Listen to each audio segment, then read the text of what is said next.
Reliance retail related खबर है आशीष, Okay. क्योंकि आज सुबह न्यूज़पेपर की खबरें हैं वो सजेस्ट कर रही हैं कि रिलायंस रिटेल वेंचर्स यानी आरआरवीएल ने सीईओ पद की नियुक्ति की है। एक नया चेहरा सामने आया है और एक्स फ्लिपकार्ट एग्जीक्यूटिव जयेंद्रन वेणुगोपाल, इनको प्रेसिडेंट और सीईओ बनाया गया है रिलायंस रिटेल वेंचर्स का।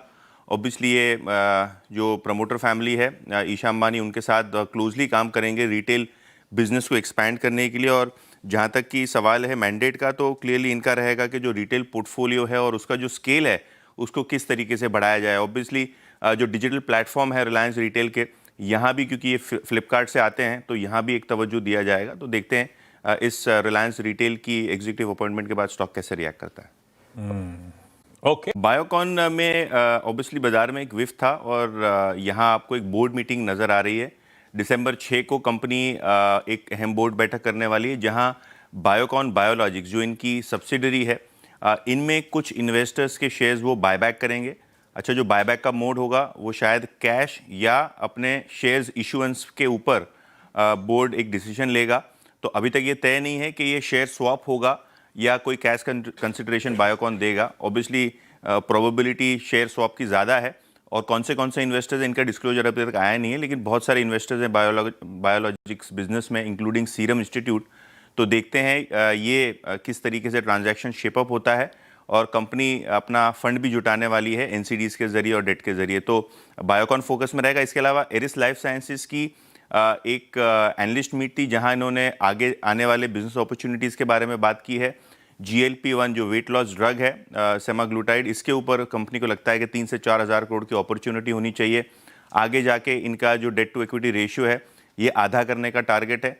और आगे जाके इनको लगता है कि मार्जिन्स और ग्रोथ दोनों में ही काफ़ी अच्छा मोमेंटम रहेगा, खास करके FY27 में यूरोप से CDMO बिजनेस में अच्छा खासा ट्रैक्शन देखने को मिलेगा। तो दोनों pharma stocks Eris life sciences और बायोकॉन आज खबरों के चलते फोकस में है।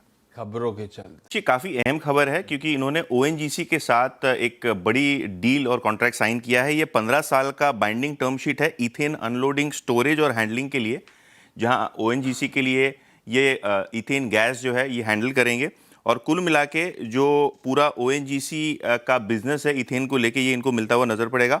इनफैक्ट जो पेट्रोनेट LNG, इनको लगता है कि 5,000 करोड़ का ग्रॉस रेवेन्यू स्टार्टिंग FY29 इनको मिलता रहेगा। तो कहीं ना कहीं एक बड़ा डेवलपमेंट है पेट्रोनेट LNG के लिए। हालांकि ये 3-4 साल के बाद इफेक्टिव होगा, क्योंकि तब तक पेट्रोनेट LNG भी अपनी हैंडलिंग कैपेसिटी ग्रो करेगा।